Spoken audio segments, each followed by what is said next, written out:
belong up there? We belong any damn place we can get. I don't think we should let them forget that. We are an extraordinary species. It is unbelievable that this nation, presumably led by wise and courageous men, could cut our space effort back 90%. And I'm not talking politics, I'm just talking about common sense. Any group of people that are not striving and meeting challenges are going to go backwards. And there are some people that say, we can't afford to go up there.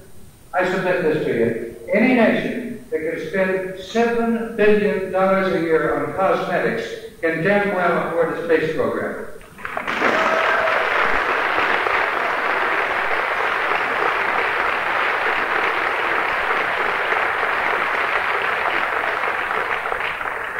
As a matter of fact, it's already paid for itself 10 times over what we've done. Just a comment on this. You often hear talk about scientists being a little nuts or what do they know about art. This happens to have been a friend of mine who made this, the producer, Phil Dauber. He is a physicist, and as you saw, an artist. Science and art and engineering and art and these things are really much closer together than most people realize, and I'm sure you find this out in your education here. I noticed a couple of people sitting rather quietly after the early things I said, and I hope I have reached some of you on involvement, because if I were to come here tonight earlier and say, hey, would you like to live in revolutionary times in America here when we were fighting no more kings and so on, I think a lot of people would have said, wow, yeah, that would be a battle worth fighting. Well, we've got them here today, and I hope you are thinking about it. There is a final question which goes along with all of this, and I'd like to end up by talking about it. Extraterrestrial life. Does it exist?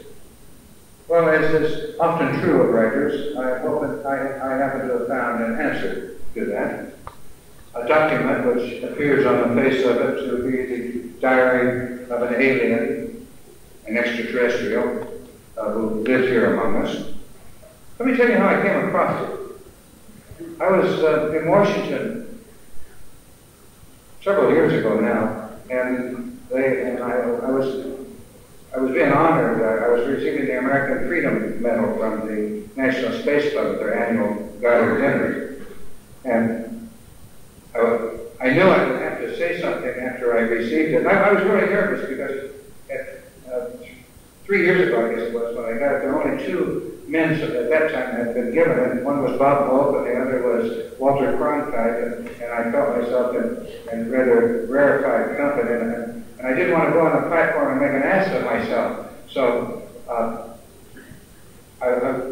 all week long, I tried to figure out what I was going to say, and the whole day before the dinner I did, and the sun was finally going down with the banquet just a few hours ahead.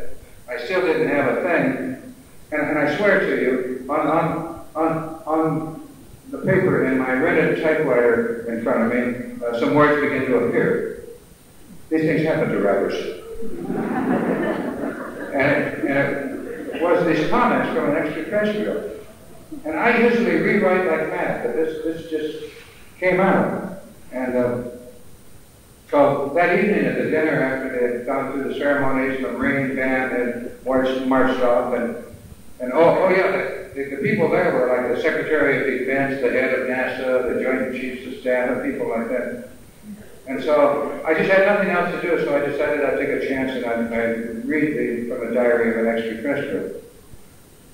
And it worked. As a matter of fact, an Army general, 4-star general, came over to me beaming and grabbed my hand afterwards, and he says, "Smartest damn alien I've ever heard." But I read the remarks now that I'd like to read to you. They go like this. Will the human creature evolve into an intelligent life form? That species now seems at the crossroads of that decision. Fortunately, no one else will be harmed if humanity takes the wrong course. If the creature remains savage, it will, of course, destroy itself long before it can reach out far enough to contaminate other inhabited worlds. The governing laws of the universe work as perfectly in checking and balancing life forces as they do in regulating other forces. Despite what sometimes seems insurmountable evidence to the contrary, my alien writes, I'm inclined to believe that humans will ultimately survive. Perhaps by living among them, my judgment has become too subjective, but they have given me many pleasant moments. And typical of these are moments in which they exhibit their skill at music, in which sometimes 100 or more of them will combine into the oneness of a symphony orchestra, symphony music. And it seems it is difficult not to be optimistic about them, as one listens to such loveliness and then realizes it is being performed by awkward, brute animal forms, which still retain the fangs and the claws of their savage beginnings, and each of them still racked by brutish animal needs to survive and reproduce.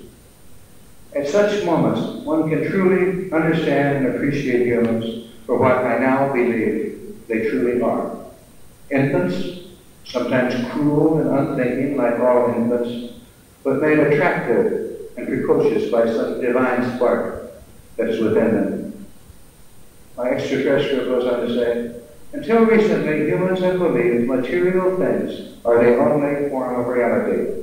The same error characterizes their present step into space. But fortunately, some of them, and particularly the young, are at last discovering the existence of inner space. And as they become familiar with inner space, humans will begin to understand, of course, that infinity extends not only outwards, but in all directions. I doubt my alien would mind if I dedicated the last sentence to those of you sitting here this evening. He says this: it is interesting to reflect on what this infant race might one day accomplish when at last it realizes that the cosmos outside and the cosmos within themselves are one and the same. Thank you for sitting with me in these comments, and in just a moment I'm going to throw this all open to questions. I don't mind if you ask tough questions because I'm a writer. If I don't know an answer, I will quickly make one up. So let's go to the questions.